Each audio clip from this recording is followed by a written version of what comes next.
MLA కోట MLC 3 స్థానాలకు అభ్యర్థులని final చేసింది. విజయశాంతి, అద్దంకి దయాకర్, శంకర్ నాయక్ పేర్లను హైకమాండ్ ఖరారు చేసింది. ఎస్సీ ఎస్టీతో పాటు మహిళకు ఎమ్మెల్సీ సీట్లు ఇచ్చింది హైకమాండ్. ఒక్క సీటును సిపిఐకి కేటాయించింది కాంగ్రెస్. ఇక ఇదే విషయంపై మరింత సమాచారం మదర్ అందిస్తారు. మదర్, ఎమ్మెల్సీ అభ్యర్థులను కాంగ్రెస్ ఖరారు చేసినట్టు తెలుస్తుంది. దీనిపై పూర్తి వివరాలేంటి? మాధురి, ముగ్గురు అభ్యర్థులను కాంగ్రెస్ అధిష్టానం కొద్దిసేపటి క్రితమే అధికారికంగా ప్రకటించింది. విజయశాంతి, అద్దంకి దయాకర్, శంకర్ నాయక్ ఈ ముగ్గురి అభ్యర్థిత్వాలను ఖరారు చేశారు.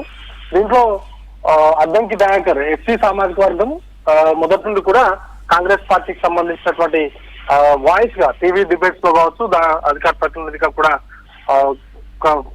ఆయన సేవలు అందించారు. గతంలో 2 సార్లు పోటీ చేసినప్పటికీ కూడా గెలవలేదు. ఈసారి తనకి ఎమ్మెల్సీగా కాంగ్రెస్ పార్టీ అవకాశం కల్పించింది. ఎమ్మెల్యే కోటాలో జరిగేటువంటి ఎన్నికల్లో ఆయనకు అవకాశం కల్పించారు. ఇక శంకర్ నాయక్ ఆయన ఎస్టీ సామాజిక వర్గానికి సంబంధించిన నాయకుడు. ప్రస్తుతం నల్గొండ జిల్లాకు సంబంధించిన డిసిసి ప్రెసిడెంట్ గా ఆయన ఉన్నారు. ఆయనే ఖరారు చేస్తూ కొద్దిసేపటి క్రితమే ప్రకటన విడుదల చేశారు. ఇక విజయశాంతి మొదట బీఆర్ఎస్ నుంచి కాంగ్రెస్ పార్టీలో చేరారు, ఆ తర్వాత బీజేపీలో చేరారు.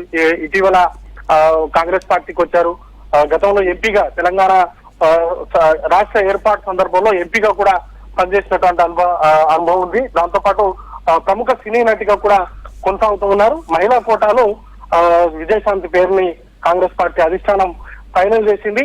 ఓవరాల్ గా ఈ రోజు మధ్యాహ్నం జరిగినటువంటి కేసీ వేణుగోపాల్, మల్లికార్జున ఖర్గే నివాసంలో జరిగినటువంటి సమావేశంలో సుదీర్ఘంగా చర్చలు జరిగాయి. పార్టీకి సంబంధించినటువంటి రాష్ట్ర నాయకత్వం నుంచి ఆప్షన్స్ తీసుకున్నారు.